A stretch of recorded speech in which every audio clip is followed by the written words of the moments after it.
I've been to Korea. Recently, many people returning from Korea have been experiencing similar symptoms. Really?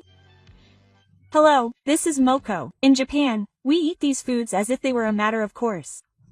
But do we really understand how safe they are? This time, a woman was shocked to learn about the hidden side of work culture in Korea and China. What on earth happened? Please watch until the end. Hello, my name is Mi. I'm an ordinary office lady living in Tokyo. I love girly things like traveling and going to cafes. I also love traveling abroad and have been to many countries in the past, including Taiwan and Vietnam, but this spring I went to Korea with my friends. But that was the beginning of a bit of hell. When I looked at Instagram, Korea looked really stylish and the food looked fun, so I was honestly just excited. What's more, I was with Misa, a good friend from high school, so it felt like a girls' trip and I was super excited.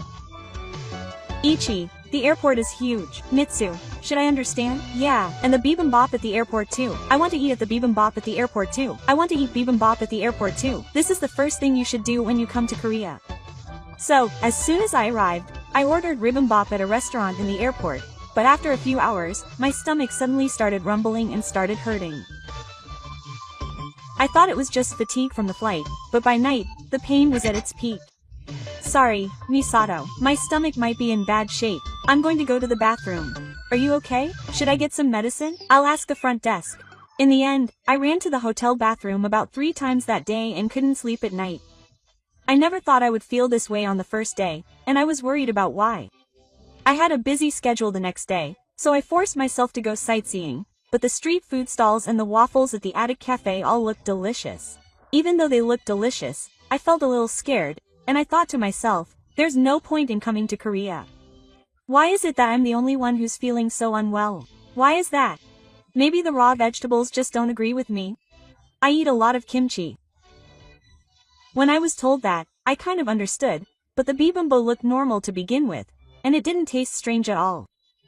But I just kept feeling strange. Even after I got back to Japan, my stomach still felt weird, and after about 3 days it still didn't go back to normal, so I got worried and went to the hospital. They tested me and said it was an emergency. So the doctor said this. Have you been to Korea? Recently, a lot of people who have returned from Korea have had similar symptoms.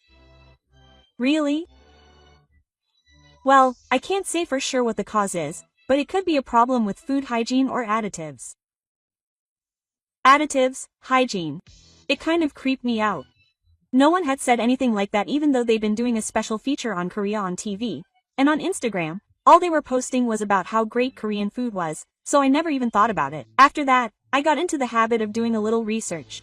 The keyword was, Korean food is dangerous. Then, one after another, surprising things came to light. You often hear that krill is good for your health, right? I used to think so too. Even online beauty articles say that it's rich in dietary omega-3s and good for your brain.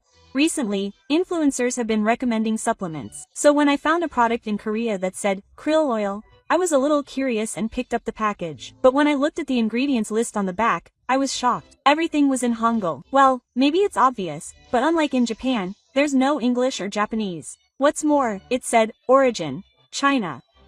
I wondered, why is it made in China when it's sold in Korea? After returning home, I did some research and found one shocking fact after another. The news reported that about 30% of krill oil sold in Korea, or about 3 out of 10, has been found to contain potentially toxic chemicals. Although this has been a problem in the news in Korea, it's hardly been covered in Japan. The most dangerous thing is ethanol. This is often used in pesticides and animal feed, but it can damage the liver if ingested by humans. It's a white substance that's banned from being used in seafood in Japan. And there's another chemical monster called CABE. A chemical agent called cabesin. Apparently, this is often used to extract oil, but if left behind, it can have a negative effect on the nervous system. They're selling something this scary as a regular product, and why are they advertising this on health food sites? Of course, not all products are dangerous. But the problem is the system that manages it. Apparently, the inspection standards for imported raw materials in Korea aren't as strict as in Japan, and there's a lot of variation in quality, so sometimes products slip through the inspection and end up on store shelves. When I told Misa about this, she was surprised. Huh? Isn't that dangerous? Mitsu, didn't you take a krill oil supplement a while ago? Oh, yeah, that's true, but it was Japanese, so I want to believe it. But what if the raw materials are Korean? Supplements are often manufactured in Japan, but the raw materials are made overseas. So the idea that they're safe because they're made in Japan may no longer work. After that, I researched more about krill oil and came across an article that said the appeal of supplements sold in Korea is that they are cheap. But you know, there's usually a reason why they're cheap. They cut manufacturing costs, buy ingredients cheaply, cover it up with additives, and make the appearance and packaging look nice, and the cumulative result is a dangerous supplement. It makes no sense to take it for health and then increase your risk of illness. Meanwhile, Korean social media and government reports have been constantly talking about the treated water from Fukushima in Japan. Posts like, "Radiation is dangerous, don't eat Japanese fish," quote, and "Japan's attitude is dangerous," have been trending, and the comments section is full of fear-mongering content. But they themselves haven't done anything worse. After all, their own supplements are releasing toxic substances, so it doesn't make sense to just criticize Japan's treated water while ignoring that. I've noticed that more and more people around me like Korean cosmetics but aren't so keen on the food. They're starting to realize that it's not just the surface that matters, it's what's inside that counts. And this story isn't just about krill oil. Instant ramen, kimchi, and even frozen foods, snacks, and everything else are all connected. It's a truth that doesn't come out to the public. It probably wasn't a coincidence that I got sick. I think now that maybe that was the beginning. If I keep eating like this without knowing, it'll eventually become irreversible. But Japanese TV doesn't say anything, and when I search online, only a few people are talking about it. That's why I decided to talk about it properly. Everyone loves Korea, but because I love it, there's a hidden side that I have to see. When you think of Korean food, instant ramen and kimchi are the most representative. Both are popular all over the world, and you can often find them in supermarkets, and my friend said she loves Korean ramen. But since I started researching krill oil, I've become really interested in these two foods as well. First, ramen. Korean instant ramen is often crunchy and has an addictive flavor. But when I looked into it, I found something shocking. It's a famous new ramen.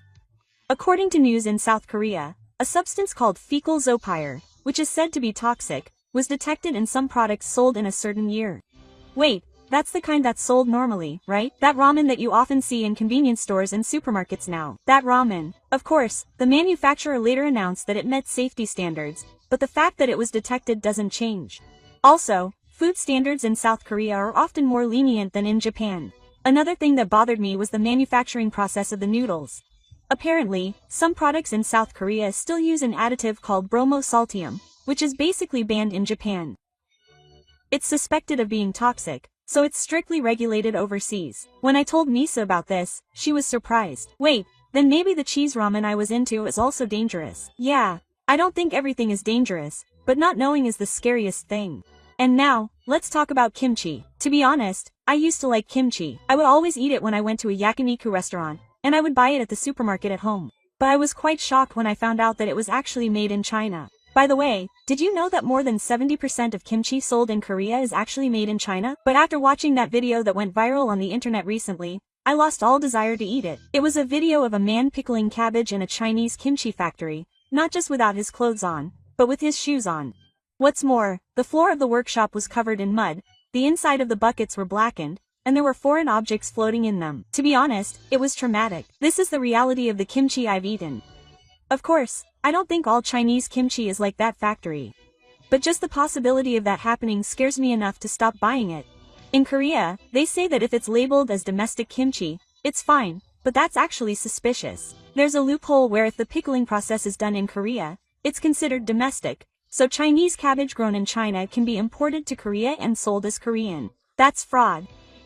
It's really scary that people don't know this and think it's safe to buy it from Korea. In fact, there have been cases where colon cancer was detected in kimchi imported from Korea during food hygiene inspections, and the Japanese Ministry of Health, Labor and Welfare has even suspended some imports. But what was even more shocking was that South Korea was hiding the truth while evacuating Japanese food. When Japan decided to release the treated water from the Fukushima Daiichi nuclear power plant, the news in South Korea was all about it every day, and there were posters in supermarkets warning that Japanese-made wastewater was dangerous.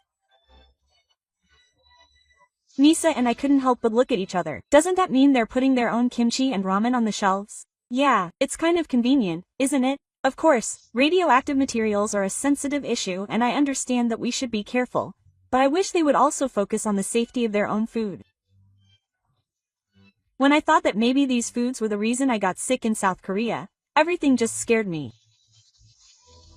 I didn't know what to believe, and even just looking at ramen in the supermarket made me worry. At the same time, I started to wonder why this kind of information wasn't shown on TV. It's sad when you don't know what's going on behind the scenes with something you used to like. Korean ramen and kimchi are certainly delicious, but if you knew the reality behind the deliciousness, you'd really want to think twice about whether or not to buy them. And then I decided to take it a step further. It was the issue of the food crisis that South Korea is about to call its own. Ever since I learned the truth behind Korean ramen and kimchi, my trust in food has completely crumbled. But what worried me even more was that if things continued as they were, South Korea itself might be in real danger. It all started with an article one happened to come across on a news app one day. The headline read, "South Korea's food supply rate hits record low." What? A low supply rate? I was curious, so I looked it up and found that South Korea's food supply rate is only around 30%. In other words, 70% of what we eat is imported. What's more, the grain supply rate is less than 5%, which was shocking. Doesn't that mean that if global logistics were to stop, South Korea would have nothing to eat? Of course, Japan's food supply rate isn't high either, but it's still better than South Korea, and it has a fairly solid agricultural base. But apparently, South Korea's population is aging too much, and the number of farmers is decreasing. What's more, the aging of farmers is also severe, and young people are not taking over the farming industry. As a result, domestic food production is declining, yet we are increasingly dependent on instant foods and imported ingredients. What shocked me even more was that I felt like the actions of the South Korean government in this critical situation were turning a blind eye to reality. When I told Misa about this, she said this in a tone of voice. South Korea really does have a facade. They want to appear cool on the outside, but they're a mess on the inside. Yeah, they talk about the eating out culture and the food boom, but if the foundation is broken, it's meaningless. In fact, South Korea is trying to sell its work culture to various countries under the name of Kyungfudo. But in reality, many of the processed foods are made from Chinese ingredients, and safety management is lax, so I honestly think it's a bit unfair to sell them to the world as Korean quality. Another thing that bothered me even more was the issue of wastewater. South Korea faces the Sea of Japan and the Pacific Ocean, and I was really surprised to hear that there are areas where domestic wastewater is directly discharged into those areas. In South Korea, there are many places where sewage treatment is not complete, and in particular, after it rains, there are cases where untreated wastewater flows directly into the sea. The seafood and fish raised in those waters are lined up in local markets. It's a little creepy to think that they're being exported and brought to Japan. Apparently, some places in the US have stopped selling seafood from Korea, and the reason for that is that bacteria found in humans was detected, meaning that it was deemed to be incompatible with the environment. In Japan, that would be news in an instant. But strangely enough, such stories are hardly reported in Japan. Instead, the only topics covered are things like handsome Korean actors and cafes. I don't particularly dislike Korea. But to be honest, I'm disappointed by the perspective of only showing the glittering surface and turning a blind eye to the real problems. Recently, even young people have started saying that Korean food is a little scary, and I've seen a lot of posts like that on social media. If things continue like this, Korean food might really go bankrupt. Yeah, if they can't produce it themselves, they'll be out of luck if the rest of the world abandons them. What's more, most of Korea's imports come from countries with which it has difficult relations, such as China and the US. If diplomatic relations deteriorate even slightly, there's a risk that food supplies will be cut off. It's also scary that not many people have that sense of crisis. It's like they don't realize that the ground is really crumbling because of words like police food and world-class kimchi culture. But isn't that just like some other countries? Yes. Japan was once called into question for its low food sufficiency rate. But even so, Japan has always maintained high standards for quality and safety. I think that's what makes it fundamentally different from Korea today. What worries me now is that Korea might turn to Japan for help next. But we need to think carefully about whether or not to support them. After all, it was they who put their own problems aside and took refuge in Japan. Yeah, they only come to us when it's convenient for them. I wish they'd stop. It's kind of sad, but I can't help but think that way. That's why I've started to think carefully about how to respond to the next request for support. And that leads to the next topic.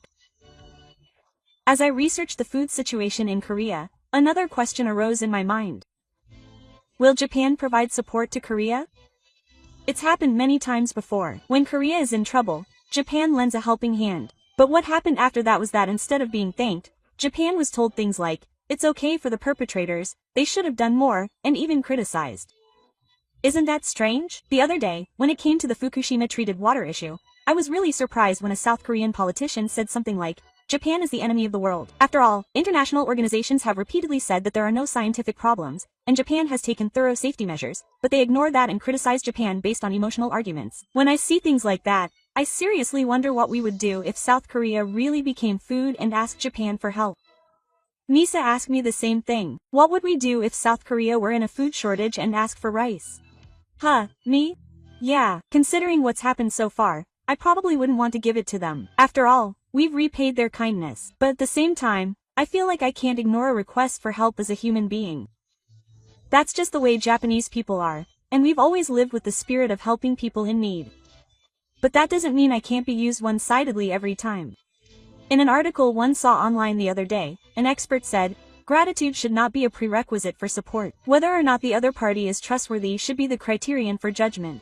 Hearing that made a lot of sense. It's true that goodwill doesn't require anything in return, but if the other party is a country that always betrays Japan, then those goodwill recipients will just be easy targets. Furthermore, South Korea seems to be hiding its food problems behind closed doors. Even with the krill oil issue, there were few media outlets that provided proper information, and even on social media, government-affiliated accounts kept saying that South Korea is the best in Japan in terms of warnings. If they hide their own situation and only criticize Japan, and then conveniently ask for help, then that's just selfishness. In fact, there have been recent voices in South Korea saying that they don't want to rely on Japanese support.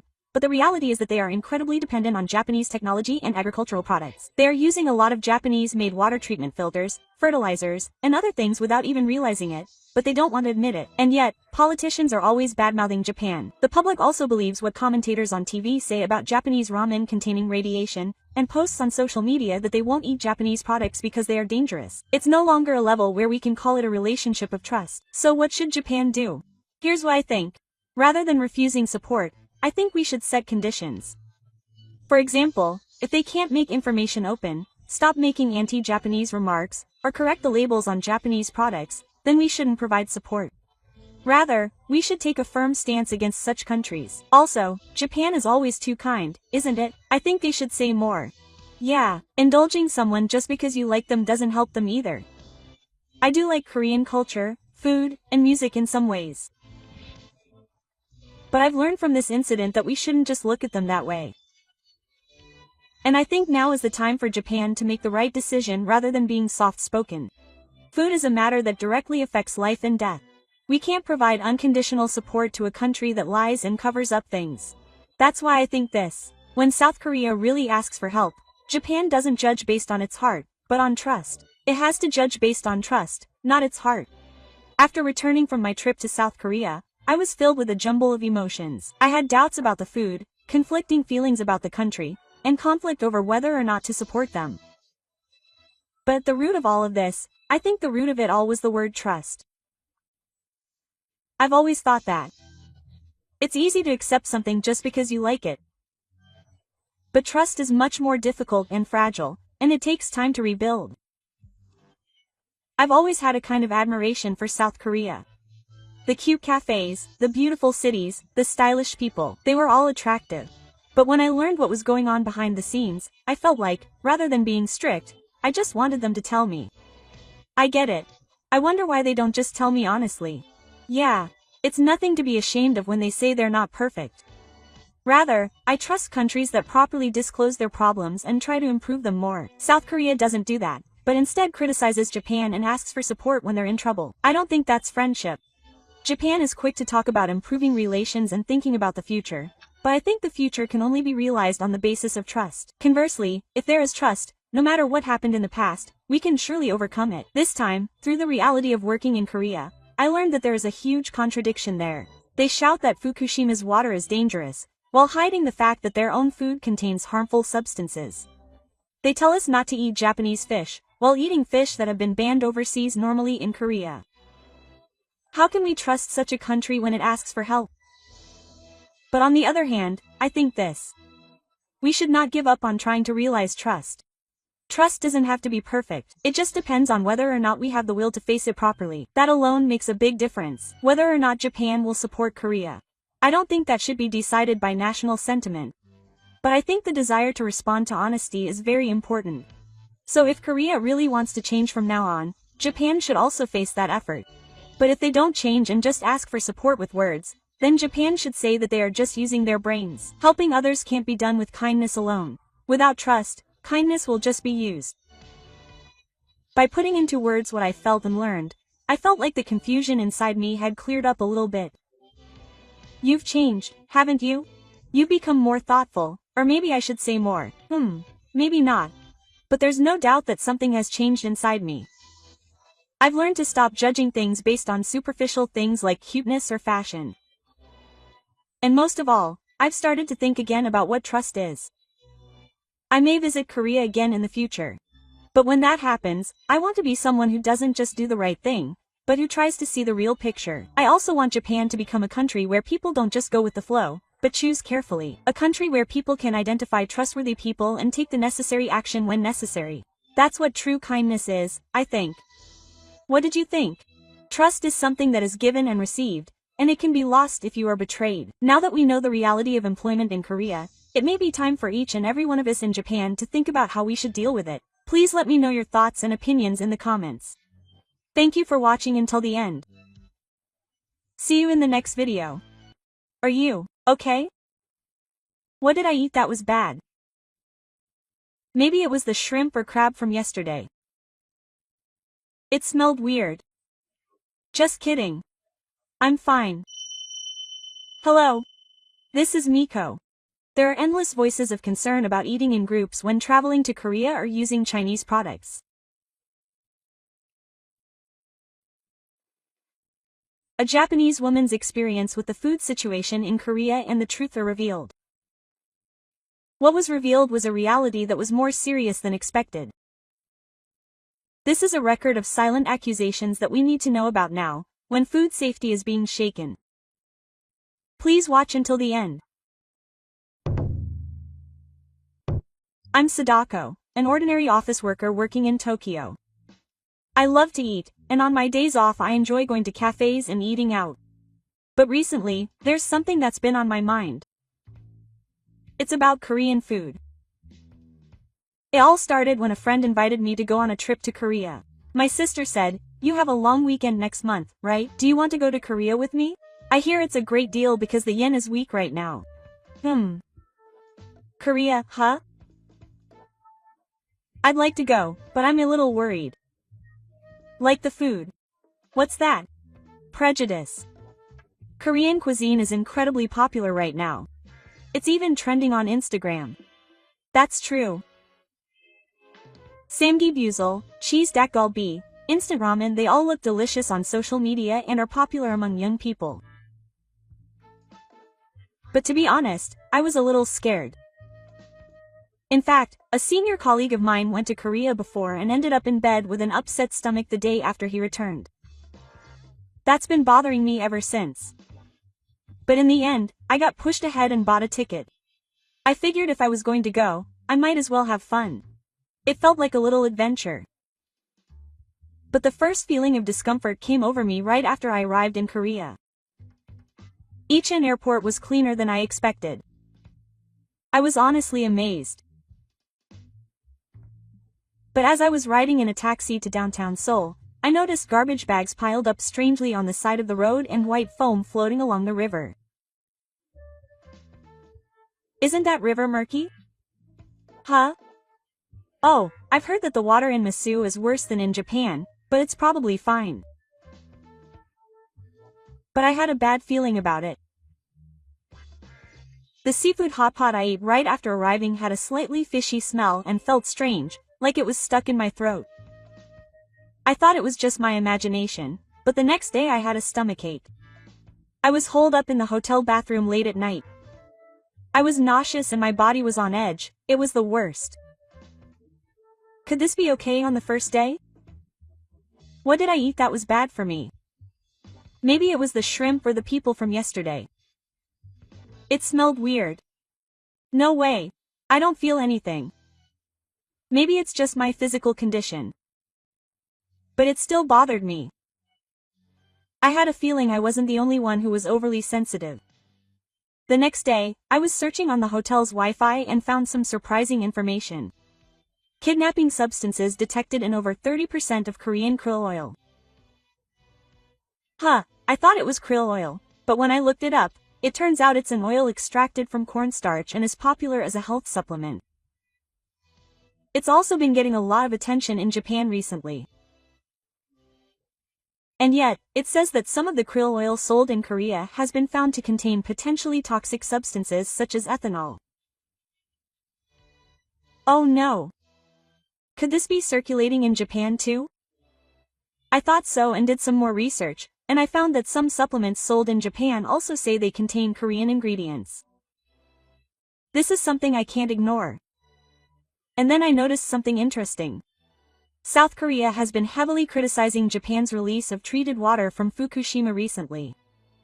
I saw on the news that the people are in an uproar, even demonstrating because the ocean is polluted. But I couldn't help but wonder what South Korea thinks about its own ocean.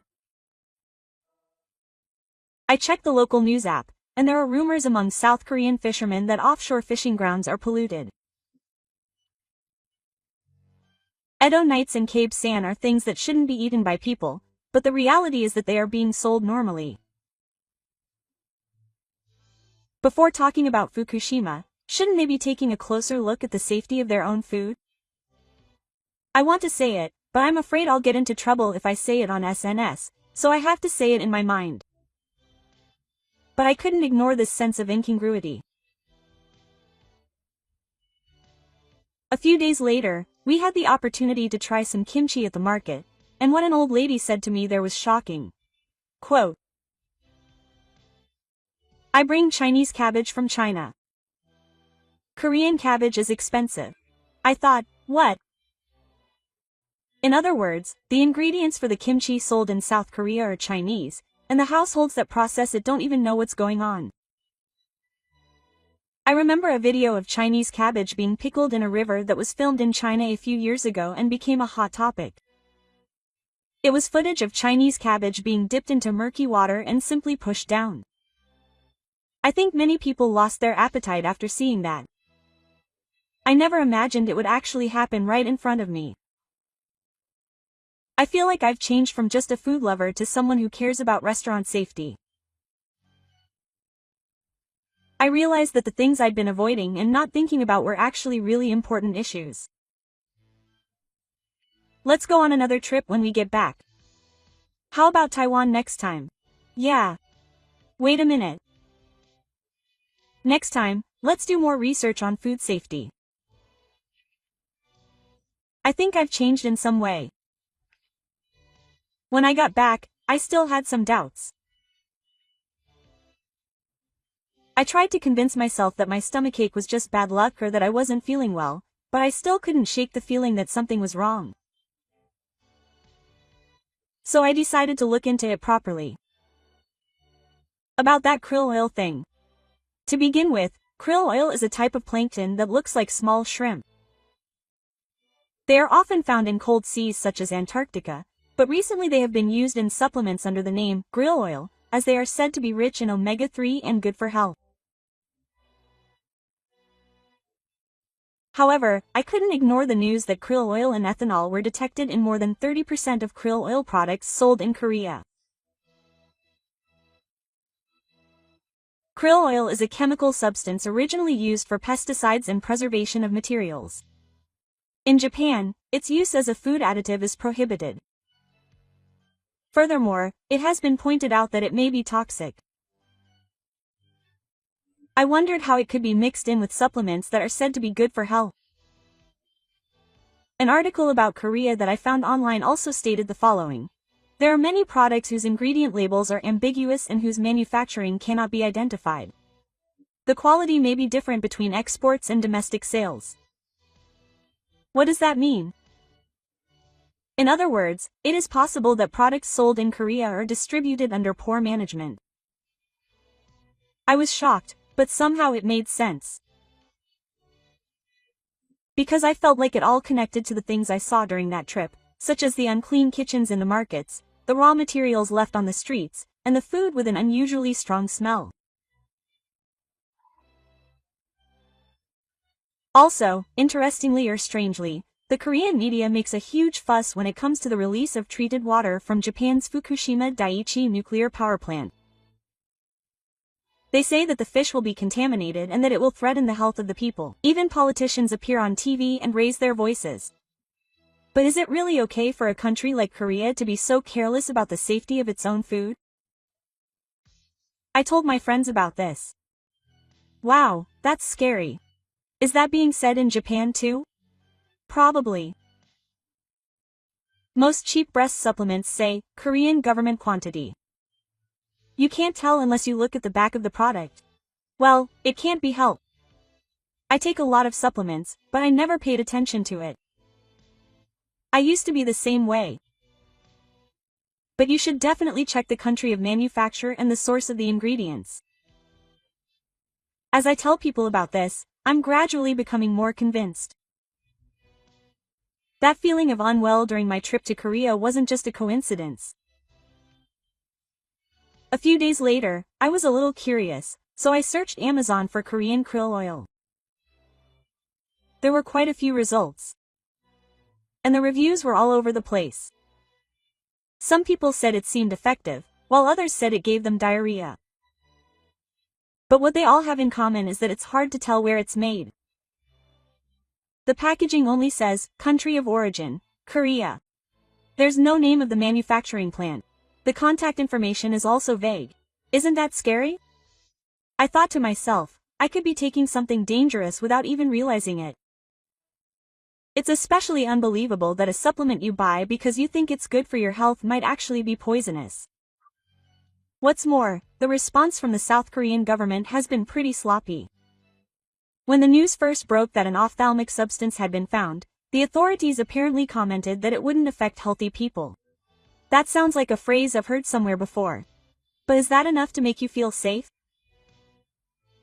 I've also heard that the food situation in South Korea is becoming quite unstable. The Chinese food imports that South Korea relied on have been halted due to political issues. Agriculture is also in a gradual decline, and hourly wages are falling rapidly. Prices are rising, and there's even a joke among ordinary people that they only eat ramen. But apparently even ramen has problems. I realized that South Korea really is a country that loves instant ramen. When I went to a convenience store while traveling, the shelves were lined with ramen noodles, and there were so many varieties I had never seen before. Even the spicy cheese-filled ones had flashy packaging, which made me excited. Hey, kid, do you want to try this? It's cheese tteokbokki-style ramen. Wow, it's junk food, but it looks delicious, but it looks spicy. I said that, but I ended up buying it. We ate it like a cup ramen party in my hotel room, but that night, my stomach was growling again and I couldn't sleep.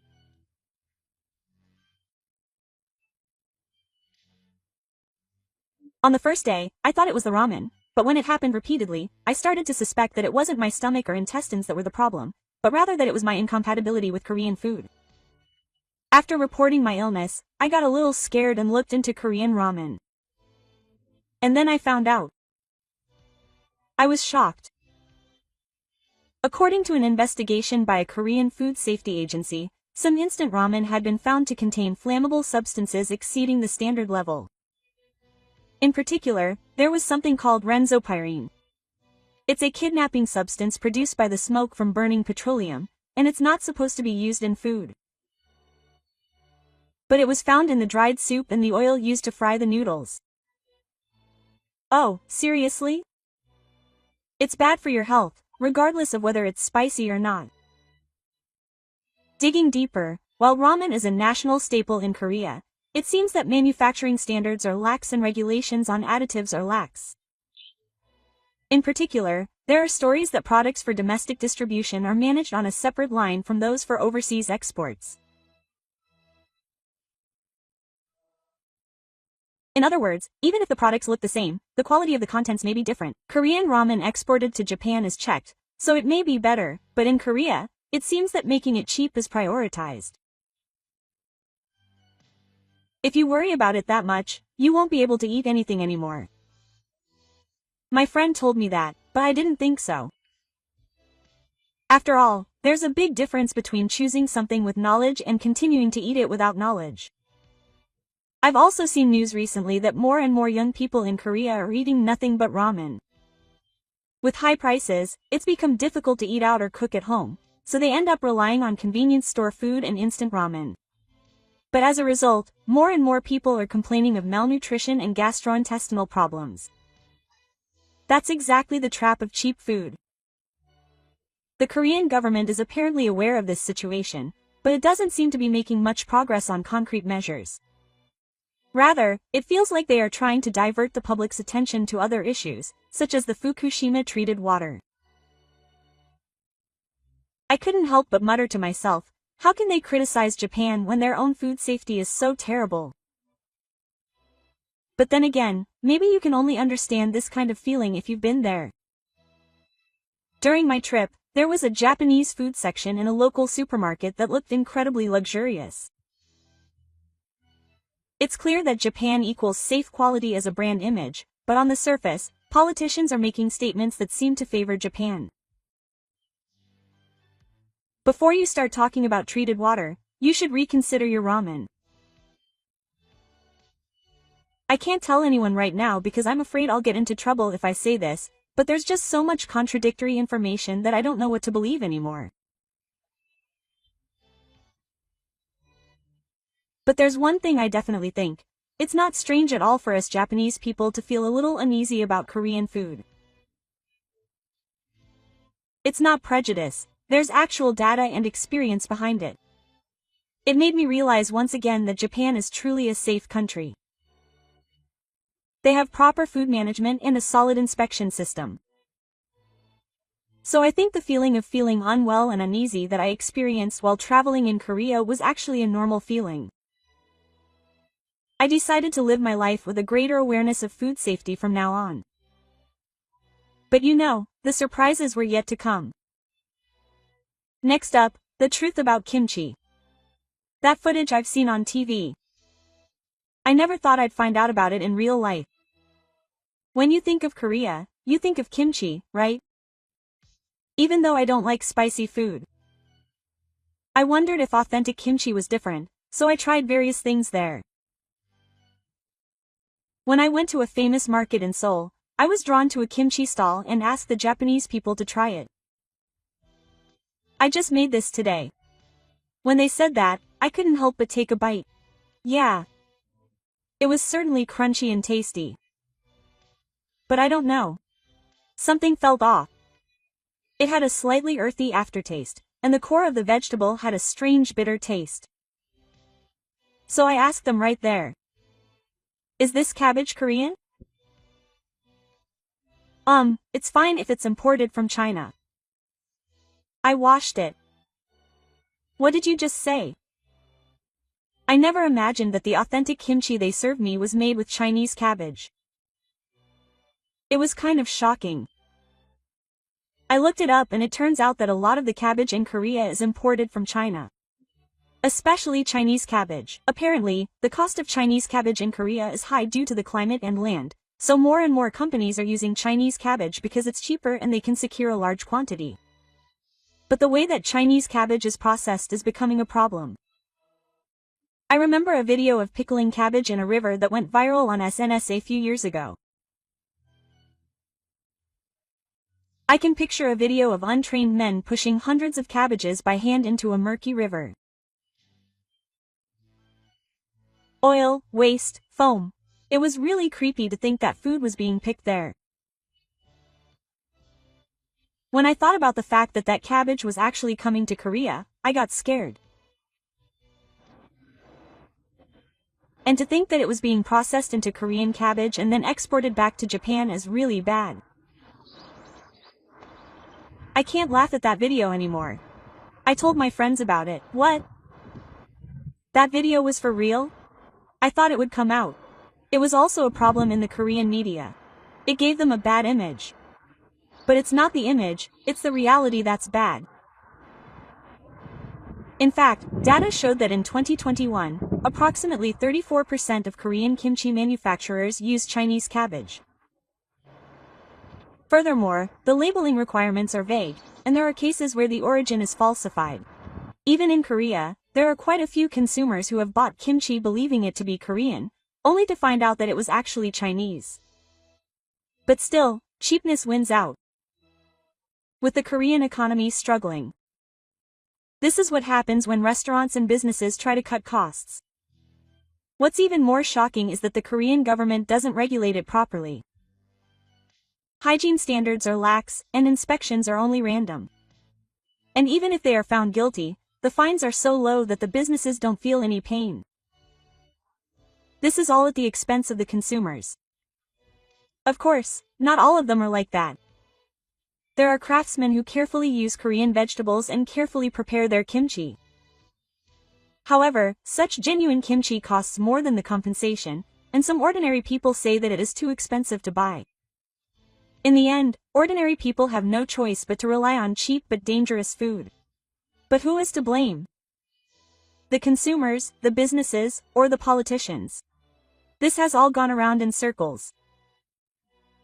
Also, when I asked a local person why they use Chinese products, I got this answer. Because Japan imports it too, right? From China. It's true that they do import it, but Japan has strict inspections and standards. They also check food additives and residual pesticides thoroughly. In Korea, they're too lax. It's not what they use, but how they handle it that's the problem. It's no use making something look good if you can't trust the contents. It's not just kimchi. It's the same with krill oil and ramen. What's more, Korea beats Japan up with the sword of treated water, but turns a blind eye to food safety. I just couldn't accept that double standard. Maybe this country doesn't realize that it's crumbling beneath its own feet. I sensed something like that unpleasant odor deep in the smell of kimchi. I may no longer be able to see authentic kimchi as delicious. The more I researched things after returning from my trip to Korea, the more I realized that I had a vague sense of anxiety about whether it would really be possible to make a living in this country. It's not just a story from before the food shortage, but a future where there will be food shortages is becoming a reality. Korea has a very low food sufficiency rate. It's often said that Japan has a low rate too, but even so, Japan is still better off. Did you know that Korea's food sufficiency rate is less than 20%? What? It's that low. Does that mean most of it is imported? When I looked it up, I found that Korea relies on imports for almost everything except rice. Wheat, soybeans, and corn are all imported from the US and China, and apparently imports haven't been going smoothly recently. The reason is the high global prices. On top of that, Korean food is so cheap that import costs have skyrocketed. And to make matters worse, relations with China have deteriorated. This is a big deal. Korea imports a lot of vegetables from China, but imports have been halted due to political turmoil. The effects of this are gradually being felt on the ground. I saw on the local news that housewives couldn't make kimchi because Chinese cabbage was too expensive, and I thought, this is getting out of hand. There was also news that the price of eggs has doubled. I'm eating ramen with kimchi and putting an egg on top. Even that will become expensive. In such a situation, the common people naturally choose instant foods. But as I mentioned before, even those instant foods are not safe. In other words, cheap and safe food is almost gone. Even so, the South Korean government has not taken any measures for generations. The reason is a matter of pride. Politicians all say that South Korea is an economic superpower and has no need to rely on Japan. However, behind the scenes, they sometimes secretly ask for support. In fact, there have been reports that the South Korean government has evaded emergency supplies of agricultural products to Japan in the past. But each time, Japan has remained silent. I think that is the answer. We Japanese are kind. Up until now, we have reached out to countries in need in one way or another. But this time it will be different. Why? Because they remember being repaid with kindness, so they will think that it is only natural that we balance the balance. Rather, they will probably complain. They will probably start saying that it is Japan's fault that things turned out this way. Whether it is historical issues, treated water, or Takashima, South Korean politicians have criticized Japan whenever it becomes inconvenient. That's a great way to divert domestic discontent. But Japan won't play that game anymore. We, the people, are starting to realize it. The days of supporting them no matter how many times they've been betrayed are over. Furthermore, South Korea's food situation is likely to get even worse in the future. A look at the declining birth rate and aging population, as well as the number of farmers. Farmland is also decreasing due to urban concentration. They can't grow their own food, and they can't buy it either. So how will they eat? Does the South Korean government have the answer to that? What scared me the most was that they were completely complacent about what they thought was safe. They're attacking Japan, but their evidence is vague and emotional, and they can't see where they're going. That's really dangerous. That's why I think Japan should be more natural. Helping doesn't equal kindness. Refusing doesn't equal coldness. I think that's also a responsibility. It's time to stop spoiling them. When I tweeted that, I felt like I had grown up a little. I'll summarize everything I felt and researched on this trip and share my conclusions. A month has passed since I returned from my trip to Korea. The stomachache I had at that time has completely disappeared, and I'm back to my normal daily routine, but something inside me has definitely changed. It all started with the discomfort and suspiciousness I felt during my short trip of a few days, and the various facts I saw and heard with my own eyes and ears, which changed me from a mere tourist to a thoughtful consumer. To be honest, I used to think that Japan was dull and that Korea was more fashionable and advanced. Trendy makeup, cosmetics, dramas. Everything was centered around Korea. But behind that shiny surface, there was lax management, deception, and a lack of responsibility. I saw that. Now I can't see it the same way as before. One day, I saw a pack of Korean kimchi at the supermarket. In the past, I would have thought about buying it because it was cheap, but that day I didn't reach for it. I wondered if it was really safe, so I picked up some Japanese kimchi on the shelf next to it that said, uses domestic cabbage, and bought it to take home. It was a little expensive, but I thought at that moment that the sense of security is worth more than the price. Since then, I've become a little more picky about what I eat. I now check the ingredients, look at the 3 regions, and even pay attention to which country the factory is made in. Lately, Sa-chan, you've been looking at the back of food a lot. Yeah. Because these days, you're missing out if you don't. I think that in the future, it won't be okay to just say it's cheap. Especially when it comes to food, safety and reliability are the most important things because it goes directly into your body. And I realized again. Japan is a country that really cares. Things that seem obvious, such as food labeling, place of origin, storage conditions, and inspection systems, are actually at a very high level compared to the rest of the world. While there are countries like Korea and China that just sort of get away with it, Japan does it properly. I think that's something we can be proud of.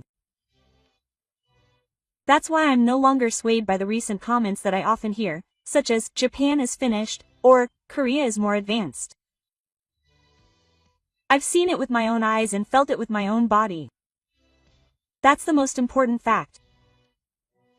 I also don't think it's strange at all that Japan chose not to support Korea.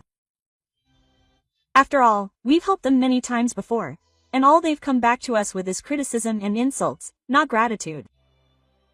And on top of that, it's too convenient to ask for help because they're in trouble. If not supporting someone is considered cold, then I want to support them in making the right choice, even if it means being cold. Kindness can sometimes be spoiling. What I can do now may be small. But I think choosing and buying is also a great way to show your appreciation. I want to continue believing in Japan's honest way of selling things. And I want to become an adult who can see the essence and make choices, not just superficial flashiness or popularity. I don't want to be fooled again. What did you think? A sense of discomfort with Korean travel data. That eventually turned into an awareness, and little by little she changed her choices. Safe food and a trustworthy society. I sincerely want to protect these things, without taking them for granted. Don't just believe what you see. That will become the norm from now on. Please let me know your thoughts and opinions in the comments. Thank you for watching until the end. See you in the next video.